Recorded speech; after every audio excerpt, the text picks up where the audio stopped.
বড় সাফল্য খোকসাডাঙ্গা থানা পুলিশের। প্রায় 65 কেজি গাঁজা উদ্ধার, গ্রেপ্তার 2। গোপন সূত্রে প্রাপ্ত খবর পেয়ে খোকসাডাঙ্গা থানার অন্তর্গত দোলং মোড় এলাকা থেকে একটি ছোট গাড়ি থেকে প্রায় 65 কেজি গাঁজা উদ্ধার করল পুলিশ। ঘটনায় গাড়িসহ দুজনকে গ্রেপ্তার করে তদন্তে খোকসাডাঙ্গা থানার পুলিশ। জানা যায়, গোপন সূত্রে খবর পেয়ে সোমবার রাতে দোলং মোড় এলাকায় নাকা চেকিং তথা রেড চালায় খোকসাডাঙ্গা থানার পুলিশ। চেকিং চলাকালীন WB06H0580 নম্বরের একটি 4 চাকা গাড়ি আটক করা হয়।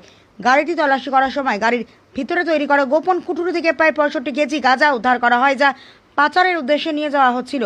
ঘটনায় দুজন ব্যক্তির তথা জলপাইগুড়ি কোয়ারাপাড়া এলাকার জাহাঙ্গীর আলম এবং উত্তর 24 পরগনা জেলার গোপালনগর এলাকার সুশান্ত মহালদারকে প্রথমে আটক, পরে গ্রেপ্তার করা হয়। গাঁজা সহ 4 চাকার গাড়িটি বাজেয়াপ্ত করে নির্দিষ্ট ধারায় মামলা রুজু করে তদন্তে খোকসাডাঙ্গা থানার পুলিশ।